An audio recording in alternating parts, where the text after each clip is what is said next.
You're listening to TFM. Want to join in the conversation and share your thoughts on this episode? Join the Babel Conference, our listeners' discussion group on Facebook. Just type BABEL into the Facebook search field, and we look forward to seeing you there. This is Steve Sansweet of Rancho Obi-Wan, and you're listening to the 602 Club.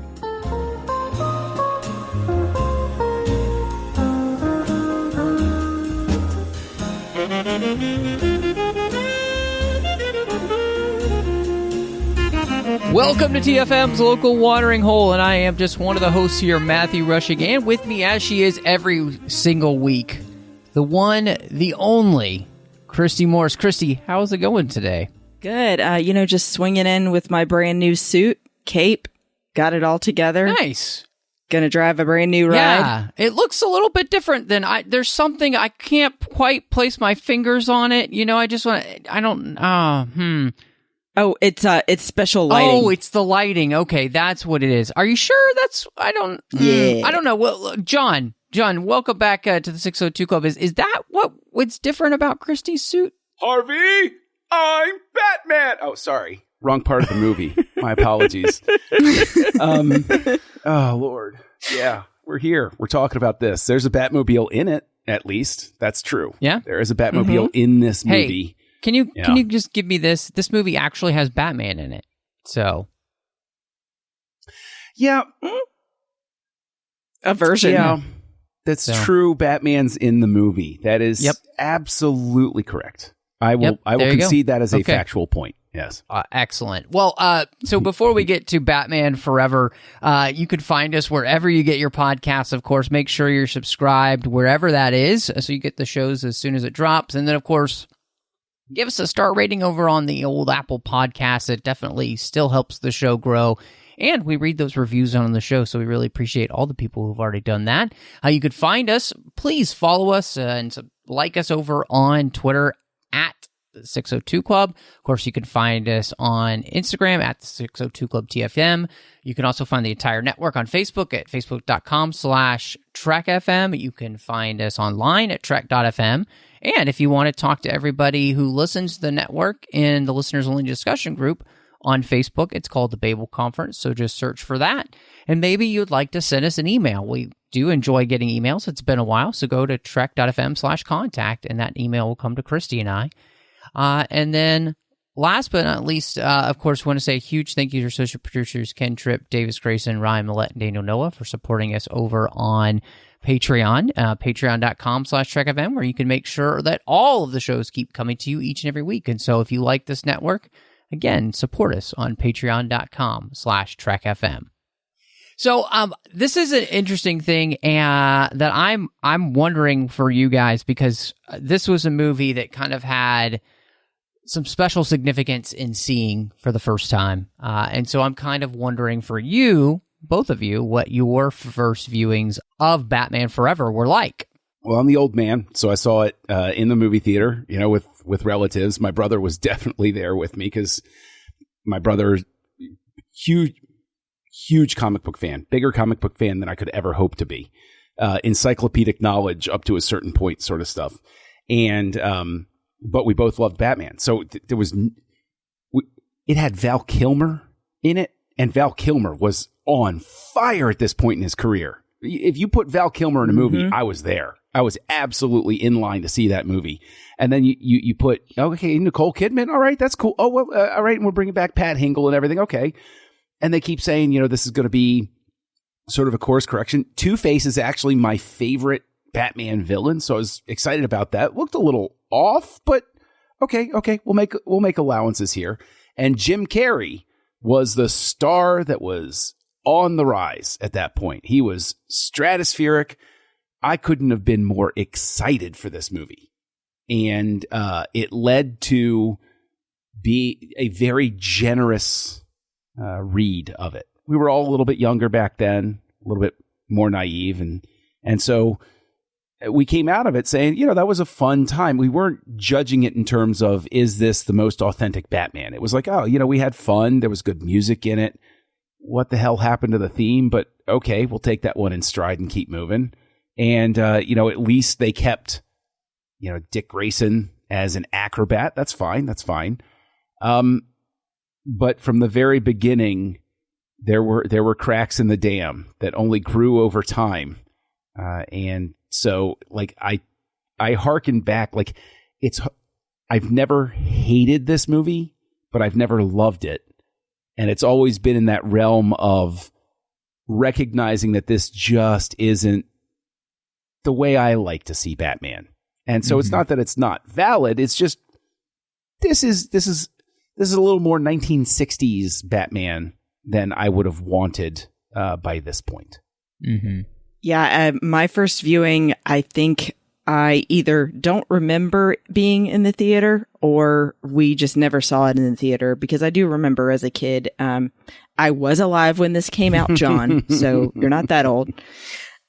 But we didn't go see a lot of things in the theater when I was young because it was expensive for a family of four, and, we just didn't have a ton of money. So we would wait for a lot of things to come out and then go rent it. So I'm pretty sure my first viewing of this was at home with my dad. But it kind of same as John, like, I didn't hate it, but I think I just forgot watching it. It was just kind of like, not my favorite version of Batman. But I mean, I felt the same way as far as initial seeing of who was going to be in the movie. I was really excited. I always wanted more Batman. I was a Batman fan at this point. And was interested to see if Catwoman was going to come back, which of course she didn't for this one. So, it was just different. I think I'm still a little bit more of the Batman 89 version is more my speed. And I definitely agree that they even said that they were inspired to go back to that 60s Batman feel in this one. Yeah, it's really interesting for me because, in 95, I am right in the middle of like high school, and I'm going to movies by myself at this point with friends and stuff, so, and, like you said, John, you listed off everybody who's going to be in this movie. And so it's a huge cast list of just really well-known or very, people whose stars are rising like crazy, like Jim Carrey. And so I couldn't have been more excited like you to see this film. I mean, I just remember being in a theater and just being, wowed, it just in that sense, because it's so overwhelming, and I think anybody coming off Batman Returns, this is definitely a course correction from that for sure. And so, for all intents and purposes, I liked this movie when it came out. Like you, John, I was younger. I wasn't thinking critically about it at all. It was a big cultural phenomenon, and I'm right in the middle of high school. And so, yeah, so this was one that I had always liked, and it was different coming back to it like later on, I would say. But I think what I'm going to be fascinated with is kind of getting into everything, watching it again. Because it, again, like all of these Batman films, it's been years and years since I've actually sat down and watched any of them. And so it almost felt like coming into it fresh because I've been watching through the series and watching the progression now and stuff. So what's interesting is Batman Returns again. And this time, Batman's going to have a new man at the helm because the studio didn't like, the dark returns. They weren't hip on that. They didn't feel like they got their return in the box office the way they wanted. Obviously McDonald's had said no to the toys just because of how dark the film was. And so Burton does two things. He's a producer on this film, but he only does two things. He helps find the writers, and he's the one who picked Schumacher to replace him, which is fascinating. And they decide, the writers, they agreed with Burton that the key element of Batman is his duality. And that, I mean, in the end, that this is really what this movie plays with, is this whole question of like, will Bruce Wayne be Batman forever, and why? Like, what will be the choice between? And so, like, all that is a great setup. Like, it sounds like, you know, when we're coming into this film and we're just looking at everything you'd see production-wise and everything, all that stuff just sounds fantastic. Yes, it does. And the original script is something that would have been really something. Because the rewrite done by Akiva Goldsman, who Star Trek fans should know very well by this point, really is, I think, where Schumacher steps in and camps it up. There are elements. I think one of the reasons why, despite its campy inclinations, that this movie didn't get savaged the way that Batman and Robin winds up getting savaged is that its initial starting point was closer to Burton's vision. And Schumacher moves it. And he doesn't move it too far, but it has an anchor. He can't go too far away. He can be zany, he can be silly, but it gives it that sort of like carryover gravity that the story sort of calls for. And the thing is, picking Schumacher is not an odd choice. Schumacher is no stranger to serious stuff, to scary stuff, to really style it. The Lost Boys is one of the best movies of the 1980s. Fight me on it. I will go down swinging on that one. And he did DC Cab, so he can do comedy pretty well, although the humor in that doesn't age particularly well. But, you know, so like Schumacher's a proven director. He can do this stuff. He can manage a big production, and he's a good manager of people and can get good performances out of people. It's just interesting because over time, as this has been tethered, you know, as that tether to the emotional tie to Batman and Batman Returns gets more and more distant, I think that's where a lot of the harsher criticism comes into play with Batman Forever.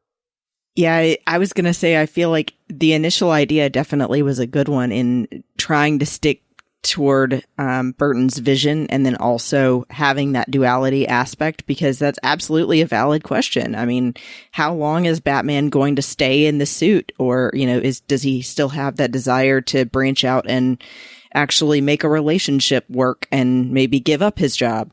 But it feels like throughout this movie that it's two different things arguing with each other.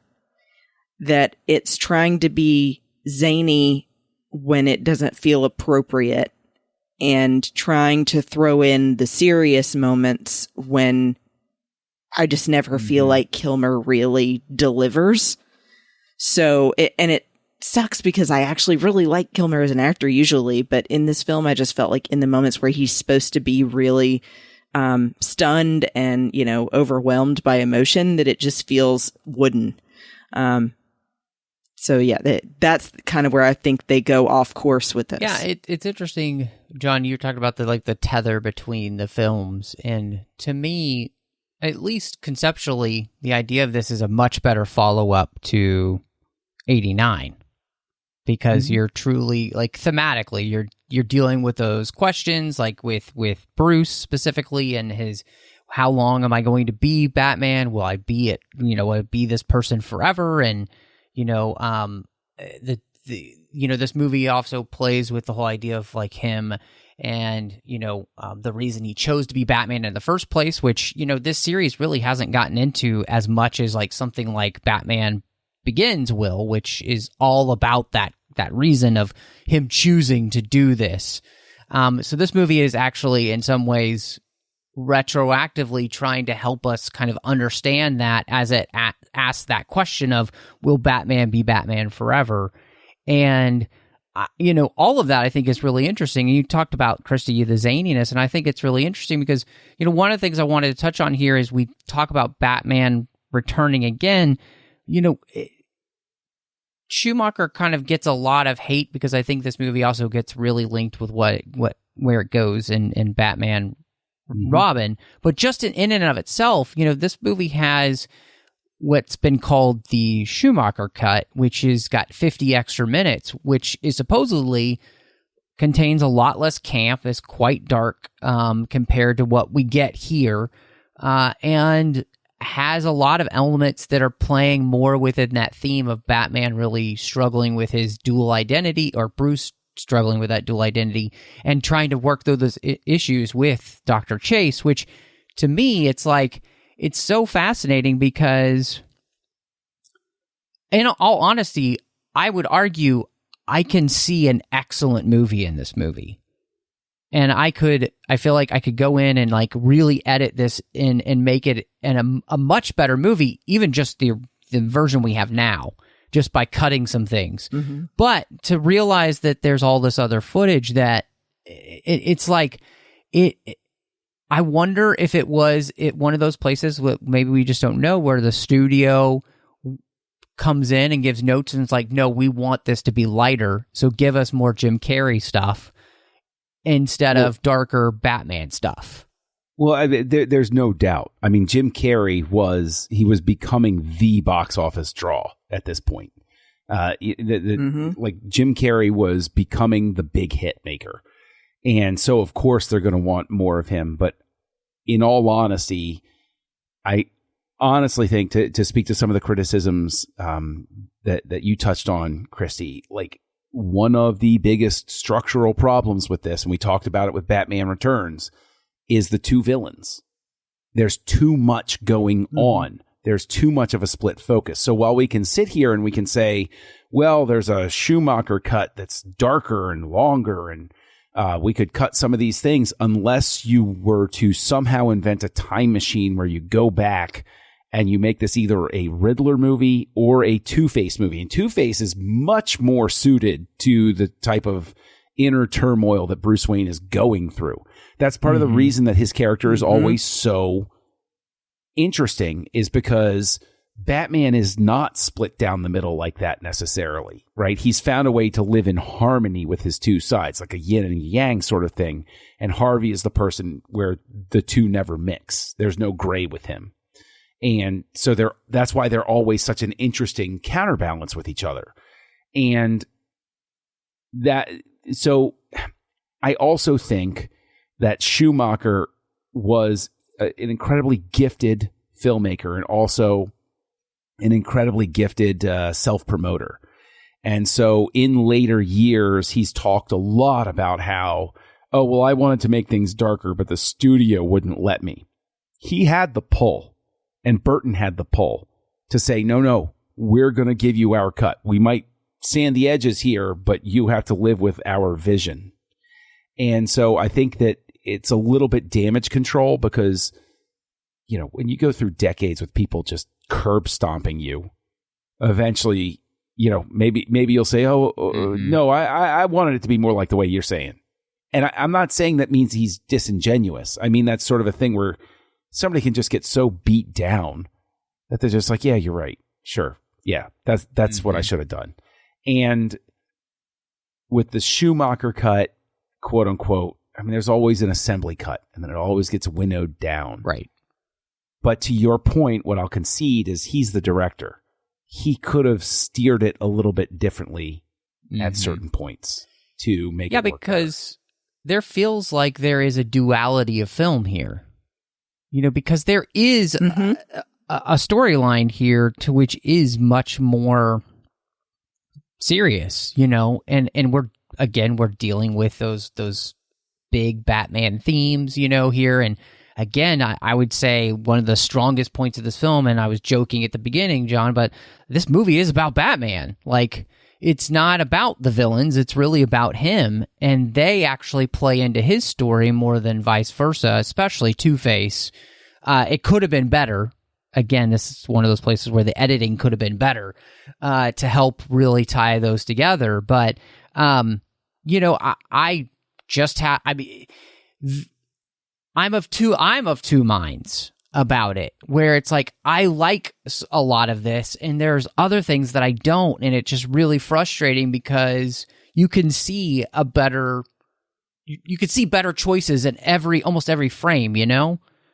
But to speak to that, there, in terms of choices, there's also an instance here. The character of Two-Face is Schumacher losing control of an actor, because the stories have since come out years later that he resented Jim Carrey. He said something nasty like, you're the whole you're not serious. You're the whole problem with my craft. Like, obviously paraphrasing, but Jim Carrey carried that with him for a long time, where it was like, wow, Tommy Lee Jones hates me and he doesn't even know me, sort of thing. And Tommy Lee Jones was trying to keep up with Jim Carrey. Like, there's almost a sense of, the established Oscar-winning star feels a little bit insecure because the new hotness has shown up. And so I think that works to the detriment, but it's the job of a director to come in and control what you're getting. The director tells the actor what they want from them. He doesn't let the actor tell him what they're going to give. And so conversely, Kilmer was also reputedly difficult on set as well. And he and Schumacher did, supposedly, the story goes, I have no idea if it's true. The story goes that at one point they got into a heated discussion and Kilmer actually shoved Schumacher and stormed off set. I have no idea if it's true, but it's a story that I've heard. And there are other stories that Kilmer was not always the easiest person to work with at that time. So I sort of, it's interesting because Kilmer steps in as Batman. You'd be crazy to turn down a role like this. But then look at Tombstone, which comes out basically at the same time. His heart's there. His heart is in Thunderheart, is in Tombstone, is in Heat. This is not really where Val Kilmer wants to be. This is Val Kilmer taking a job as opposed to Val Kilmer being an artist. So, yeah, I think that's a great time to, talk about the fact that they do choose Val Kilmer. And the list of people that they thought about is long. Keanu Reeves, the Baldwin brothers, Dean Cain, Tom Hanks, Kurt Russell, Ralph Fiennes, Daniel Day-Lewis, Johnny Depp. And in fact, Dean Cain looks like the person they were looking at almost the most, and then they decided, well, he's in Superman and Lois, so it's like there are so many people at this point who could, may possibly be Batman. And one of the big reasons that Keaton decides not to come back is he rejects the script. He doesn't like where they're going, which is interesting because did Keaton not just want to work? Because this whole movie is about Batman. No, Keaton said from the very beginning that he didn't want to play Batman for the rest of his life. He was humorous which is about understandable. Yeah, but he always said that his personal hell would be to be playing Batman for the rest of his career. And so I think he just saw his shot. I think that probably Batman Returns doesn't go the way he wants. He looks at it, the script doesn't completely compel him, and he has an out to say, you know what? I don't really want to keep going. I don't think he disliked the script that much. I think it was very easy for him to say, oh, this isn't the direction I want to go. I don't think there was any way you were going to get Michael Keaton to agree to this role unless you said all of the gross profits go directly to your bank account. Then he probably would have said, okay, I'll give it a shot. Because $15 million apparently wasn't enough. Yeah. No, but yeah, he was done. I think he was just over with it. Yeah. Now that you say that, I'm like, yeah, I don't buy then that it was just, I don't like the direction it's going, especially if the last one, didn't do as well. It's definitely an easy time for him to say, I'm going to move on to some other things. Thanks. Yep. So, but it's hilarious to me to think that they considered Tom Hanks because I love Tom Hanks, but he's not an action star. No. I can't really picture him as Batman. He would have totally been the Adam West Batman. Yeah, he totally could have been. What's interesting is that they did make an offer to Ethan Hawke. And that's really interesting, knowing what he can do as an actor. And it makes me wonder, if they choose him, is it better? I wouldn't have gotten Gattaca, I don't think. So I'm glad that they didn't choose him. I don't think Ethan Hawke is necessarily right for the role either. I don't. I don't think people would have gone with him. He's a little too heavy, I guess you could say. Like Ethan Hawke belongs, like Val Kilmer, in the more naturalistic, emotional drama sort of stuff than I dress up in a bat costume to beat up bad guys because I have drama sort of thing. You need somebody who can, and that's why Keaton is so successful. I think that's why you find them looking at comedic actors like Hanks, because the comedic actor can play it a little lighter, but also navigate that sort of more serious tone. But yeah, I mean, was there a good choice in that group, right? That you, like, Christy, who would you, of the people that Matt lists, who would you have picked? If you have a time machine, you're sitting there, you're the casting director, they give you this list of names, who do you go after? I'm going to surprise you and say Kurt Russell. Oh, well, I mean, come on, that's not fair. Kurt Russell belongs in everything. So, That's but especially after seeing him as Snake Plissken, I'm like, he could do Batman. Oh, absolutely. I completely listen. You don't have to sell me on Kurt Russell. I want to digitally add him to everything that I love. So yeah, I'm on board. It's the Kurt Russell cut. Okay. Yeah, yeah. But yeah, like all the others, I'm like Keanu Reeves. No. The Baldwins. No. Well, at this point, Alec Baldwin maybe, because we're talking the Hunt for October Alec Baldwin. So there possibly, but still, like, don't necessarily think he's the right choice. But I will say this: the thing that for me, Alec has above all of these actors is he has that ability to be sarcastic, which they wanted in this Batman, to be having some of those sarcastic lines, like when he's like, "It's the car, right? The chicks dig the car." Alec Baldwin would give that line, I think, very well. When I think of, like, when he's making fun of Sean Connery's captain, when he's like, "Be careful what you shoot on here. Things don't react well to bullets." And he's like me, like that type of banter is the type of thing that I think they want this Batman to be pulling off. And Kilmer is just not that comfortable, I think, with it. Even though I did notice for Kilmer, he kept some of Keaton's mannerisms, with the way he takes off his glasses, even the way some of the answers he gives to people seem somewhat Keatonish. And he's, in some ways, he's playing it more reserved like Keaton does. He just doesn't have that sparkle in his eye that lets you know that, like, there's more going on, like you said, Christy. So it does feel like it's more wooden than you want it to be. He actually needs to feel more naturalistic like Keaton does, especially when he's Bruce Wayne.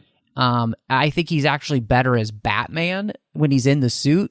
Like, he seems to be having a better time than when he's just in, the big suits of the time as Bruce Wayne. He just doesn't seem like he's having fun. Honestly, it seems like he is actually having a little bit of fun in the bat suit. Except for 4 scenes. And when I say them, you're both going to go, yep. You cannot swim in this suit. I don't know what that was about. It just looked like swimming was so easy. You would sink like a rock. B, the butt shot. What was that about? Yeah, please. That's C, the nipples. And D, when he turns to the camera and smiles after he confirms that she does really want to be with Bruce Wayne, not Batman. I was actually going to zero in on that because that is the goofiest shot in the history of 1990s film. Yes! It just looks so terrible. Absolutely. Yeah. Like, you take a pause to look at his face and have a go. No, it's oh God. I remember the laugh it got, though. But the thing is, right, like, this movie is a tastemaker and is also a part of the trend, right? The 90s, people were really lightening up about everything. And it seems like such a long time ago now. But in the 90s, the Berlin Wall fell. People were a little bit more optimistic about the future. Everybody was a little bit more, party. And so, like, this very much belongs to that more, hey, it's a good time, things going to work out sort of vibe than the brooding stuff, Yeah. right? Because 89's Batman obviously comes out of the Death Wish, rough New York sort of thing, whereas, we got a party Gotham going on here. Neon lights everywhere. Hey, and also these weird gobos with, Asian symbols for whatever reason, just projecting on the side of buildings. It's cool. Yeah. So and I think you're absolutely right. It feels like the 90s in a film. Yeah. Like this is, if you wanted to explain the 90s to people, this is the movie to do it. Yeah. Yes. Yeah. Even the logo from the beginning when it comes in with... Seriously, honestly, I hate that opening so it damn is much. terrible. It is terrible. I absolutely... And the music... There was a rumor for years, and Schumacher later said it wasn't true, but then initially they said it was true, that... Because the soundtrack for this is very good. I owned the soundtrack back in the summer of 95, and it's got some really good songs, including, the U2 song Hold Me, Thrill Me, Kiss Me, Kill Me, which is an outtake. It was a B-side song, but it was a good, catchy tune, right? And there's some other... The Offspring is on here. There are a couple of really strong entries on the music here. And there was a rumor, although I took it as gospel, but... who knows what's true anymore, that there was originally no score to this, that it was going to just be a rock and roll soundtrack, which would have, to what you were just saying, Matt, it would have felt much more like a 90s party action movie than the sort of more somber, bombastic, operatic sort of thing that was going on with Burton's stuff. And so there's a part of me that wonders if this movie would have been better off not having Elliot Goldenthal's music, which, he's a talented composer, but I just don't think, I don't like what he did here at all. I think it's a good time to, since you brought it up, because Schumacher doesn't want to use the theme from 89, so he kind of creates his own, which is not bad. Honestly, it's better than a lot of the bad themes that we started to get in the late 90s, early 2000s, where they just weren't writing anything memorable. At least this is semi-memorable compared to a lot of stuff that I think, like, I can't think of the X-Men theme, from those early 2000s movies, things like that, where it's like they just stopped caring about superhero themes. And at least here he had written something that is good. I think what ends up happening is he leans into too many places in the film to kind of the 66 feel. So some of this score is really operatic and it's really Batman feeling, and it feels good. But then there's a duality to it, to where there's that other side where it just feels kitschy, and it's that, again, I'm of two minds about the score itself. Like, there's parts of it that I really enjoy. I've been listening to it this week, and I actually do. I really enjoy it. And then there's other parts I'm just like, I'm just going to skip that track because it's obnoxious. Mm-hmm. Well, or even just the sound design of other, effects they add. In some of the scenes with the Riddler towards the end, I mean, I feel like at one point, even though you don't hear this, it's similar to like hearing a slide whistle. Mm-hmm. Yeah. Where you're just like, oh, come on. Well, there's also, you mentioned that in the sound design, absolutely right to call it out. But I think that even ties into his invention being a blender with styrofoam pellets in it. And it's just, it's, honestly, you sort of go along with it back in 95 because of the Jim Carrey thing. And we're being a little funnier and stuff like that. But you look at it with a critical eye and you look at it and you're like, it's a line I love to roll out every so often. Okay, if you're not going to take this seriously, neither am I. Right? Like, who looks at look at my invention. Like, it literally looks like a kid's arts and crafts project from elementary school where you're like, oh, sweetie, that's so inventive. Wow, look, you put fins on it. That's so neat. Okay, and you hold on to it so that when they're 20, you can roll it out. You be like, look what you made when you were 5. This is funny, isn't it? But like, yeah. I mean, and What's also really interesting is the scale at which I didn't realize until I went back and rewatched it not so long ago. Actually, with a friend of mine, Sean, who, I mean, he loves it for, kitschy, nostalgic reasons and stuff like that. But I didn't realize at the time, or I didn't care as much at the time or whatever, but the amount of rudimentary CG in this movie is kind of mind-boggling, right? Like, you look at it and it's amazing where you have an entire film that is a testament to how far we've come in terms of digital effects. Like, it's insane. Yeah. Oh yeah, there's definitely a lot of scenes where I went, "Oh, that's painful." Mm-hmm. Yeah. Just cut that. Yeah, well, and it's our beloved sci-fi hero John Dykstra. His effects company is at the lead here, and it's kind of like, oh wow, that's okay. Well, I guess you're trying to be a trailblazer still, so that's cool. But I think that they're trying a lot of things here, and part of that, I mean, you look at this, the budget is $100 million, which is a lot of money at the time, but it's still probably less than it could have been, especially if they had done some of these things, I guess, more practically. You're probably saving money by doing it.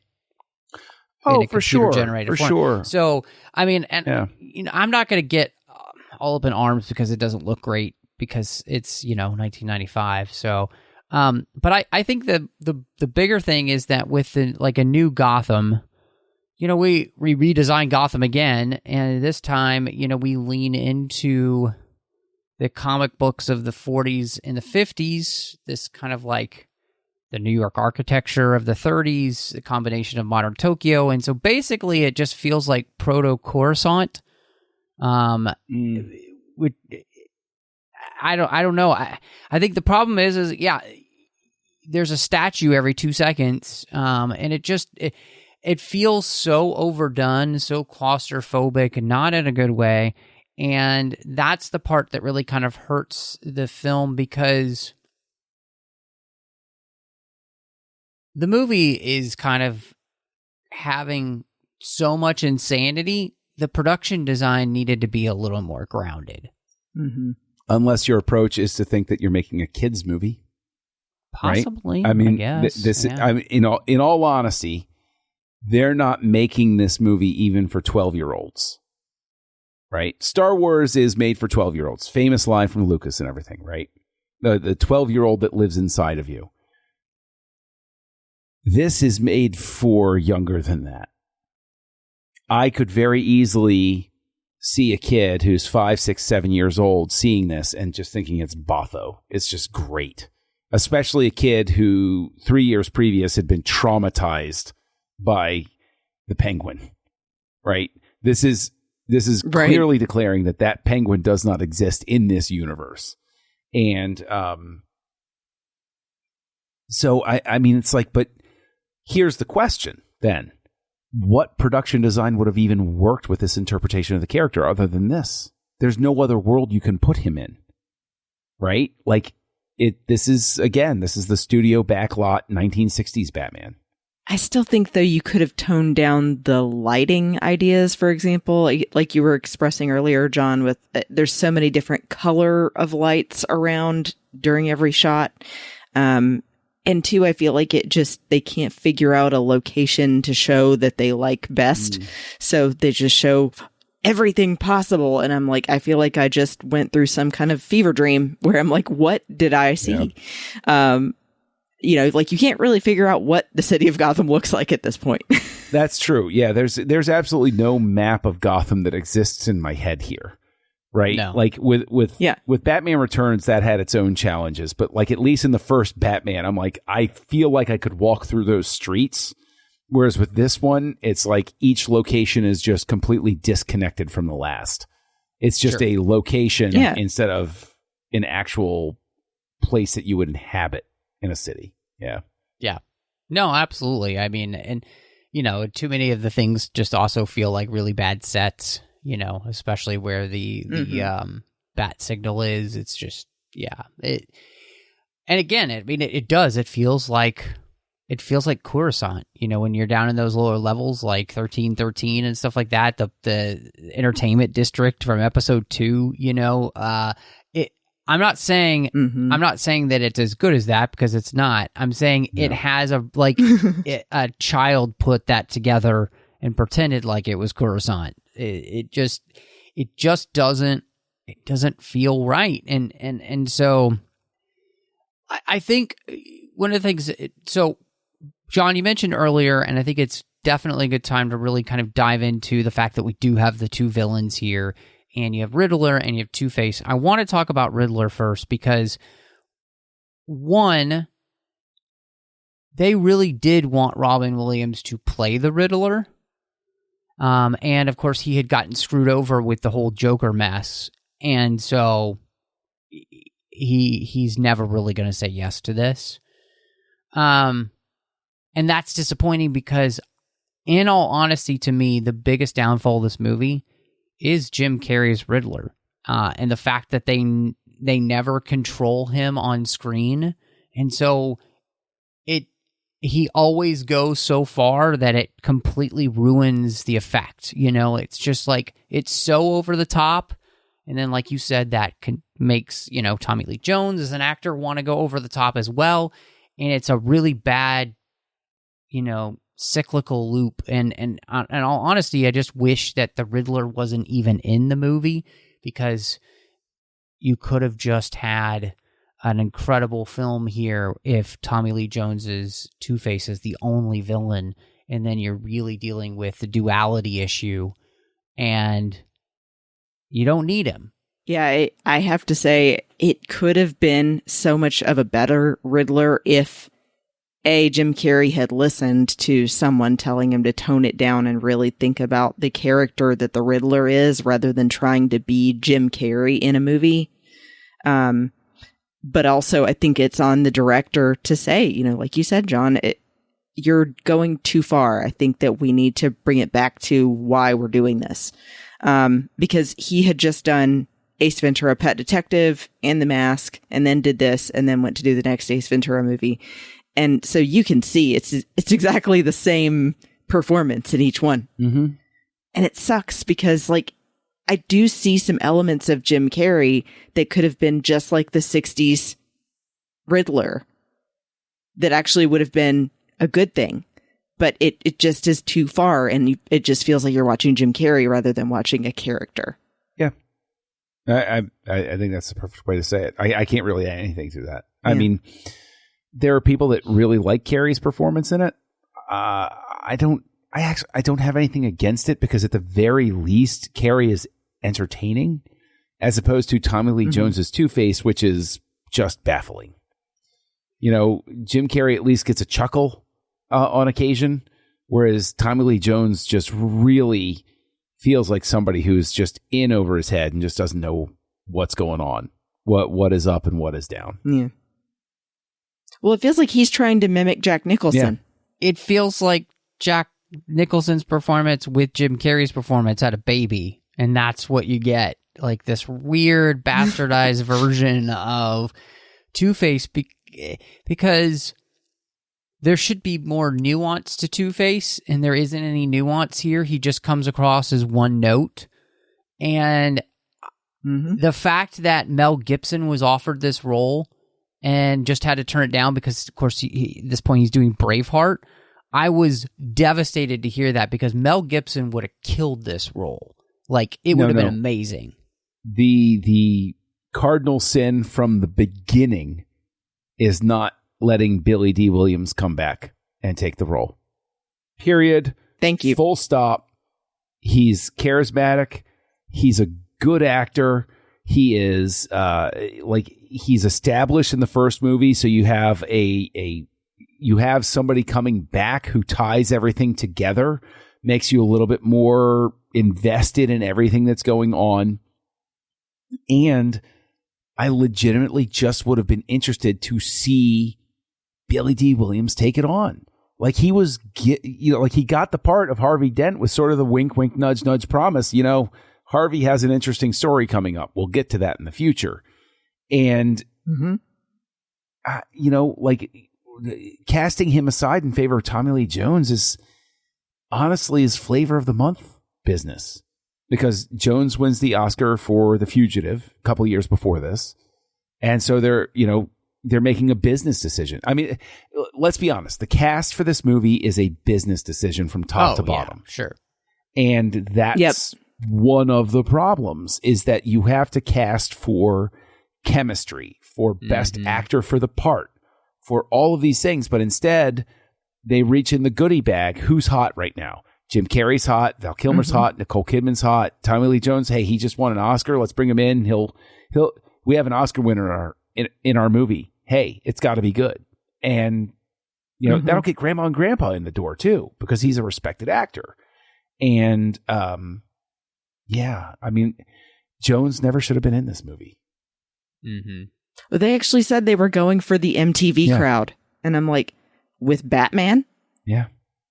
Like it would have been fine for the MTV crowd without changing it to try to appeal to them. What's idiotic about it too is the MTV crowd are the ones who saw the movie in '89, right? Like, I'm the MTV generation. I think you just actually put your finger on it, because it's like, what bigger indication do you need of executives not understanding what that even meant? Right? Like, that meant you were trying to reach out to Gen X, and it's like, well, hey, guys, hey, you should have asked a couple of us what we wanted in the movie then. So, yeah. Well, and it's interesting because a new love for Batman, it was actually going to be Rene Russo. Like, she was cast as Chase Meridian when it was going to be Keaton. And they, when she decides not to come in, they drop her because they feel like she's too old to be paired with Kilmer, which is kind of ridiculous. I think she would have been fantastic. But in all honesty, I don't have a problem with Nicole Kidman in this movie at all. I think the direction that she's given here, when she stops going after Batman so hard, like, it gets better. Like, when he finally, breaks down the door to her office and comes in and they start having actual conversations, much better. The beginning of the film, she's playing just playing hardball with him, coming at him so fast, and it doesn't make her seem like a legitimate doctor in the film. When she's coming at him so fast, and it feels like I would have loved for them to have had her play it, just not so like fast and loose. I wanted her to rein it in a little bit, because that rooftop scene is just cringeworthy. Where she's talking about rubber, and I'm like, there's no credibility for this character, and until like halfway through the film, when they really start having conversations. And then, like, again, there's this weird duality. Like, it kind of flips, and then she starts like helping him through his dreams and stuff, and it like becomes more of a interesting role. But I don't know. It's very strange, because I don't dislike her in this movie, but it's because half of it, I feel like they let her stop being that weird character she's playing at the beginning. Well, and like, even when she gets more to do later, then it just feels wrong, because it's like she's bridging the line of she's his doctor or she's his girlfriend. Exactly. It's just all... And you're not supposed to be both. That's unethical. Yeah. Oh, you and your rules. The 90s were a different time. I honestly, her character and her dialogue, I don't care for Chase Meridian in this movie. A lot of it seems like sexual innuendo written by somebody who, we all have that friend who sometimes, like, everybody's sort of like laughing about, sort of like, Michael Scott. This is as if Michael Scott tried to write sexual innuendo, and it's like, no, whoa, hey, you don't want to come down too hard on him because he doesn't mean bad things by it, but it's kind of like, whoa, hey, we socially maybe we shouldn't do this sort of thing. And that's and I think that's why her character doesn't work. And it's, again, everything about this is just in a boardroom putting pieces together, and we need a love interest, and who's it going to be? Nicole Kidman works out just fine. That's let's bring her in. And it's like, I don't know. I mean, everybody's here to collect a paycheck and not taking it terribly seriously, I think. And I think Nicole Kidman is caught up in that. Well, it feels like they decide that her character's purpose is just to be like, they think the women in the audience must be about Batman. Right. They're like, we're just going to put a woman in this movie to be like, ooh, Batman. Yeah. Mm-hmm. And she doesn't actually have anything legitimate to do. There's no real reason for her to be a doctor, to be there. Well, which is really interesting because they make her a doctor, right? But she does, to your point, right? Like Vicky Vale is a really interesting character with her own sort of arc and her own backstory to it. And, Selena Kyle, as out. Or Harleen Quinzel, who was also a doctor. Well, that's true. That's true. But Harleen Quinzel is a little bit fringe at this point. But like, it really is. It's one of those things where it's like you have an accomplished professional doctor as your character, but she's somehow less layered and interesting than the administrative assistant in the previous movie, and definitely less interesting than the photojournalist in '89. And it's I honestly think it's a fault of the writing. So mm-hmm. I 100% agree with the sense that it is the writing that is the problem there, because again, I do think she is more interesting in half of the movie because they stop with a lot of the sexual innuendos and dive into her being a more like a quote unquote kind of legitimate character, which is, Christy, you rightly point out, it kind of has this weird vibe then because, that doctor patient type role. And of course, Bruce isn't really her patient. He's basically more of her boyfriend. At that point, she's never really been a doctor to him. So, but it still, because she came on so fast to Batman at the beginning, she kind of has lost credibility as the character you would want her to be in. And she could have a really interesting role here and had, again, if you had just written her a little bit better, she's here for a legitimate reason. If there's no Riddler as a character, she has every reason to be in town working with the police to help them with this Two-Face character, right? And so the problem is it's just like there's these little tweaks that you could have made that really make this work, and they take another path, it's the tale of two paths, and they always take the one that is easier and they think they're going to make more money with, and it doesn't really work. The thing that I'm scandalized... Like the Bat Nipples. Well, the thing that I'm scandalized by is that we never got spin-off movies about Drew Barrymore and Debbie Mazur's characters, Sugar and Spice. I mean, come on. Right? Why haven't we addressed those magnificent... Oh, I can't even keep up the joke. It's like that's really the point where you're really in trouble with this movie. Oh no. And the thing is, it can't sustain itself. That's why it falls apart at the end. Is it cannot sustain the joke. This is a joke that starts off really strong, and then as you're nearing the punchline, you suddenly realize that they didn't think it through. It's like a little kid telling a knock-knock joke. A 5-year-old comes up and says, knock, knock, who's there? Cat. Cat who? Cat's at the door.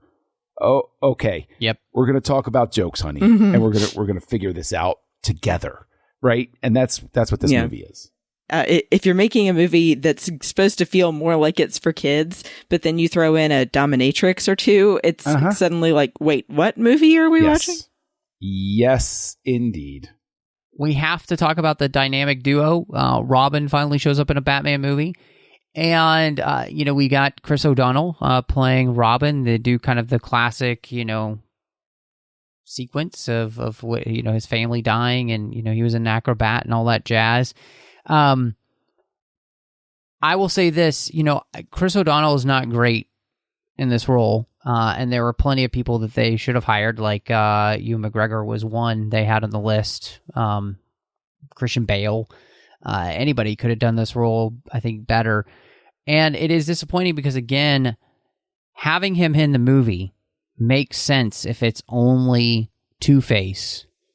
And then Batman and Robin coming together with Dr. Chase, all of those things can work together thematically as Bruce is figuring out why he's going to be Batman forever, if he's going to be Batman forever, and working through all that because he's confronted, like, again, thematically, having Robin in this movie and what happens to Robin really works. It just, the problem is who they cast in the role, and the fact that there are other things vying for the time, so we don't really even get a chance to spend enough time with Batman or Bruce and Dick working together to figure this out, especially with Dr. Chase Meridian there on the side to kind of maybe help as well, them kind of come to grips with all of these questions they're asking.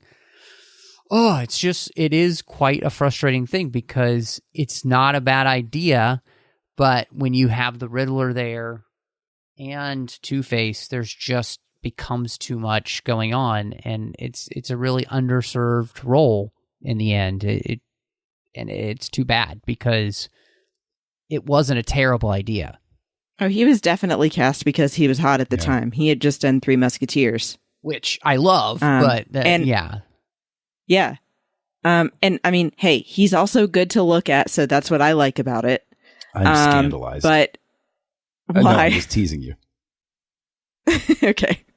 But yeah, I think that it just could have been better, and I think there were too many people trying to vie for camera time.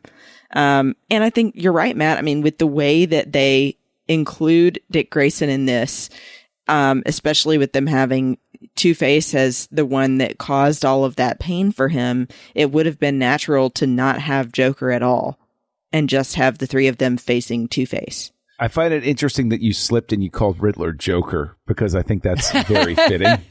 I did. Oh, God. No, it's okay. It works. Yeah. Leave it in.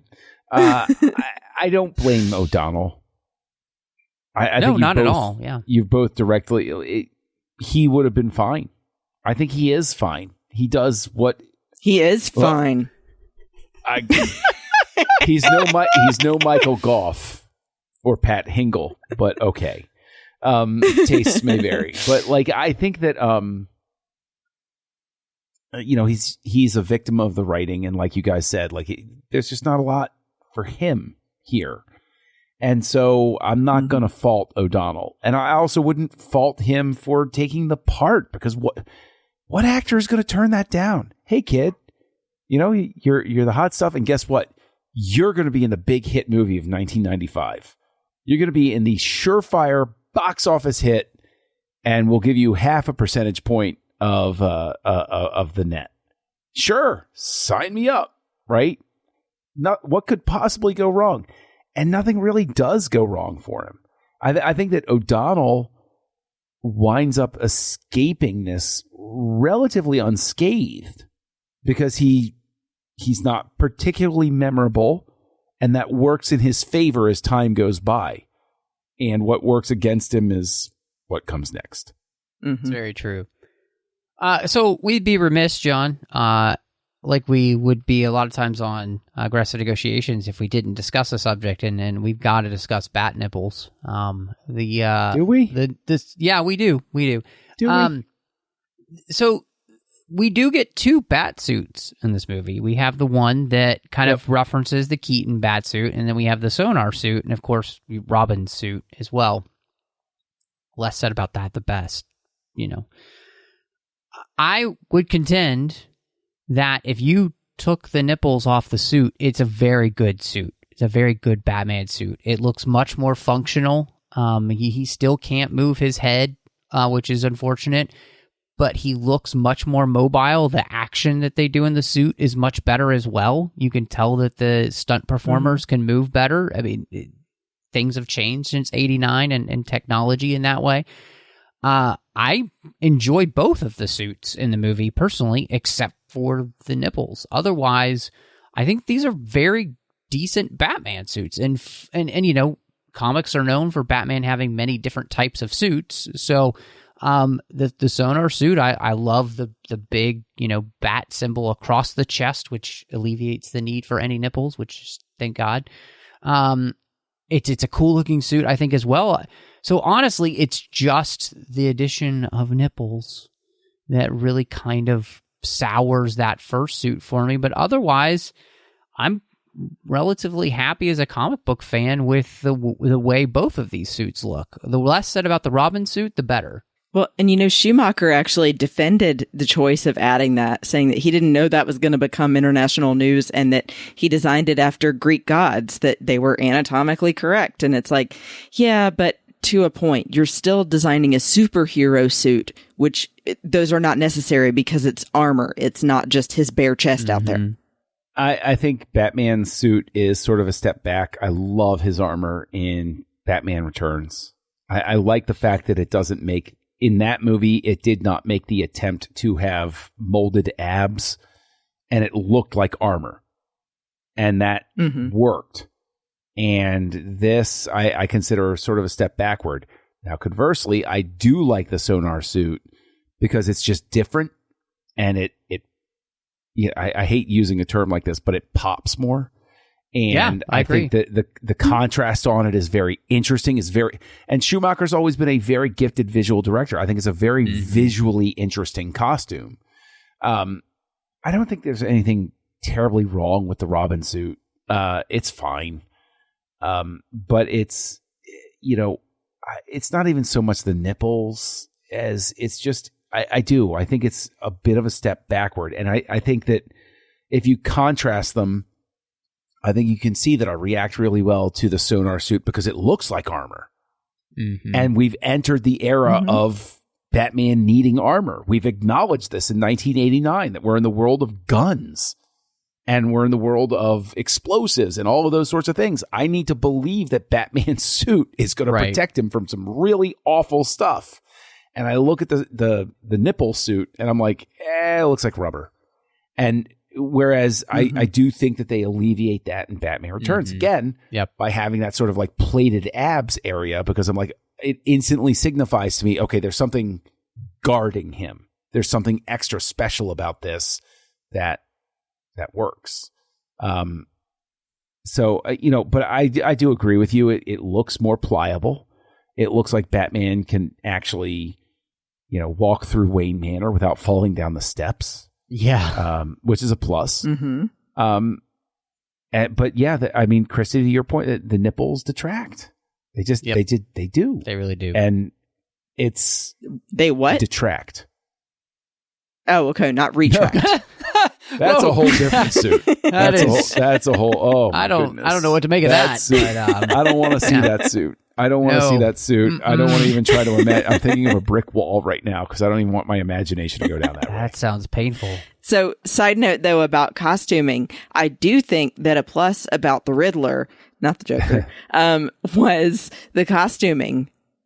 Because I loved when he shows up at the end and it's no longer just what you think it's going to be of the green suit with the black question marks. It is now a white, sparkling one piece. And he's on a throne. It's fabulous, all right. Yeah, that really plays into the whole 90s party atmosphere for sure. He looks like he's got a DJ in the background. That's or and he's got his staff and he looks like he just walked out of a Vegas show. I mean, so yeah. But I mean, I want to wear that suit. It looks fun. I encourage you. I think you look better in it, though. Wear that suit. For sure. Yeah. So next cosplay, I'm making that suit. There we go. I love it. You do you. I'm going to go as average person dressed in a t-shirt. Well, it's time, I think, for us to get to the part where we rate this. I definitely think it's been a really interesting conversation, so I'm going to be fascinated to see where we end up with the ratings for Batman Forever. So, John, as our guest, what do you think? 1.5 stars. Period. Full stop. That's it. I'm never going to watch this movie again in my life. I've hate watched this movie so many times. I've watched it trying to give it the benefit of the doubt. I've wanted to love this movie so much, and I came out of this recent viewing 1.5 stars. I'm done. If I'm going to watch a movie I don't like, I want it to be something that I might suspect I don't like, but I haven't seen before at this point. I've spent enough time with Batman Forever. I'm done. I'm going to shake hands with it and walk away at this point. There you go. I think that's fair. I'm still a little bit surprised that it's as low as 1.5, but I have to say I'm kind of in the same boat that I come in at a 2 out of 5. Because I think that even when there are movies that I love because they're really bad, this doesn't even have to me that lovable quality that makes me want to come back and watch it again because it's got some funny parts or whatever. It does have some things that I still like, but I think that obviously the majority of it, I'm feeling like it's two movies fighting with each other. There are too many villains. The Riddler kind of steals the show. And I wish that we had a different Batman. I love you, Val Kilmer, but just not in this movie. Yeah. So, it's so fascinating to me because I don't know why, but I like this movie better than either of you.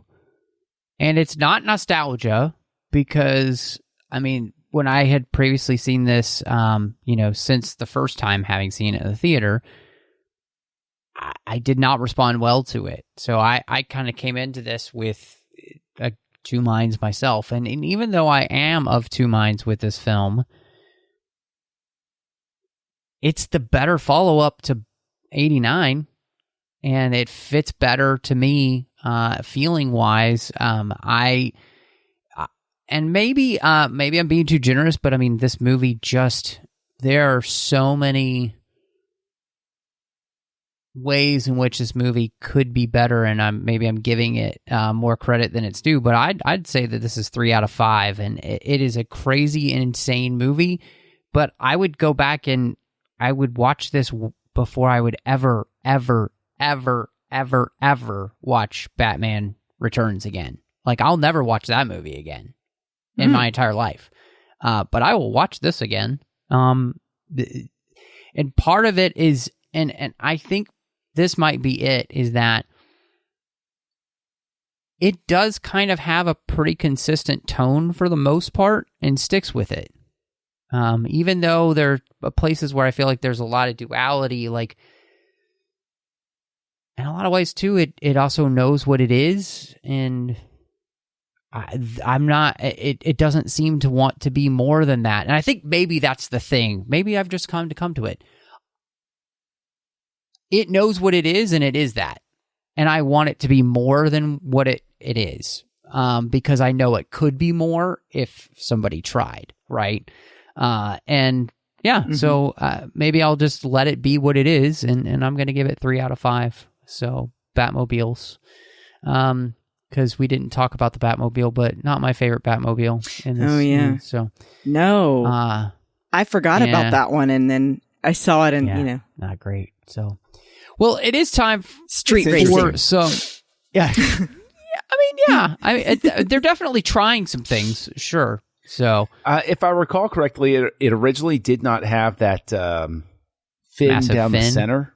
No, the fin down the center. That's something that apparently Schumacher added. Interesting. So, it wasn't the right call. So, it's time though for some recommendations. So, neither of you are recommending Batman Forever tonight. So, what would you like to recommend to the listeners of the 602 Club, Christy Morris? Well, I'm going to crack you up and give you a thing I don't recommend. So my husband and I have started rewatching through the Fast and the Furious series. And the first one still holds up, and I still love Paul Walker. May he rest in peace. But Too Fast, Too Furious, I do not recommend. Oh, that movie's insane. That movie is just... It's just... You can't explain it. It's such a departure from the first one. It's like, what is even happening during that movie? But like, I love Ludacris. I'm glad he's in it. Tyrese is great. Paul Walker's great. But it's madness. The thing is, I love the fact that you bring it up, because it really is. If you look at the Fast and the Furious, Too Fast, Too Furious, and then the Fast and Furious Tokyo Drift, you can see very clearly they have no idea what they're like in the era of very well planned franchises from the get go. It's so obvious that they're just trying to figure out what the hell they're doing in the first three movies, and then by the end of the third movie, they're like, "Okay, that's what we're doing. Okay, cool, right? Yeah, right. Yeah. They finally get it together." So yeah. Nice. Anyway, I don't recommend Too Fast, Too Furious, but I do recommend Fast and the Furious. There you go. Am I supposed to go now? Because I'm always caught flat-footed with the recommendations. I'm going to go ahead and recommend an old movie, also from the 90s, the late 90s. That now to give context here, I live in the land of the theme park, and one of my favorite rides to go on is Revenge of the Mummy at Universal Studios. Love that. Nice. Ride. Absolutely love it. I have it memorized. I wrote it recently, and I was actually talking along with it. The Magi cannot save you now. Oh, it's such a good ride. Right? It is. It's a great ride. I had never seen The Mummy with Brendan Fraser, and my friend had a copy of it, and I was like, "Yeah, sure, I'll watch it." What a delightful little movie. It's not great. It's not great cinema, but it's fun. And Brendan Fraser is a big reason. And here we are talking about people who could have been Batman. Why wasn't he ever considered in the 90s? He was around. He would have been a good Batman, I think. A campier Batman, but I think he would have been all right. And he's very physical. He would have been good in the suit. And but yeah, I know I'm 22 years late to the game, but 1999's The Mummy is a fun little movie. I recommend it. That's awesome. I'm happy you said that. I love that movie. Cool. Well, and we're going to be covering it here on the 602 Club a little bit later this year. Awesome. So I'm super excited because I haven't seen those movies in a long while. So it'll be fun to go back and watch them. Well, we're going to talk about the first two for sure. And so I'm going to recommend something that I've actually personally been enjoying. And, we talked about the score to Batman Forever. And there is an expanded archival collection version of Batman Forever, which is the full score. And I know you guys didn't love it, but I am enjoying it. I think that what Elliot Goldenthal does to create a new theme is pretty good, and I've been enjoying listening to it. And it's fun having the expanded archival collection version because you get all of this music and a lot of stuff that, of course, didn't make it into the original version of the score. So, and obviously next to, Batman 89, whether you even liked that movie or not, the score was so great. But to have to try and create another Batman theme when you already had that one, it's like, I'm a fan, actually, of his Batman theme. It's not as good, but it's still pretty good. So, yeah, I would recommend checking that out. So, but before we get out of here, John, where can everybody check you out when you're not here in the 602 Club? I'm Kessel Junkie online, KESSELJUNKIE. Find me. I'm everywhere, I guess, but Letterboxd is probably more fun because you'll be able to read me write snarky reviews of movies like Batman Forever. So that's always a good place to hang out. You can find me over on the Nerd Party Network, regularly co-hosting a show called House Lights, where we look at the works of directors from beginning to finish. And you can find me, again, on the Nerd Party Network, co-hosting Aggressive Negotiations, a Star Wars podcast with one Mr. Matthew Rushing. And Christy, where can people find you? You can find me on Twitter and Instagram at Bespin Bell. And then, of course, on Facebook and the Babel Conference. And then when I'm not here in the 602 Club, I also do a show with my friends Amanda and Teresa called Sabers and Spells, where we talk about all kinds of geeky things that we don't usually get to. So very excited to see where we go next and share that with you. And you can find me all over social media under the name MattRushing02. Just search for me there, and you'll probably find me on most of the social media platforms that are out there. You can also find me here on the network, not only doing the 602 Club, but check out Snyder Cuts that John and I do about all of Zack Snyder's work. And then, of course, doing Literary Treks in the Orb. Literary Treks is about the books and the comics of Star Trek, and the Orb is about Star Trek Deep Space Nine. And when I wasn't doing Aggressive Negotiations over on the Nerd Party Network with John, I did Owl Post with Dre Kaufman, where we talked about every single chapter of the Harry Potter series, one chapter at a time. But thank you so much for joining us. And y'all come back now, you hear?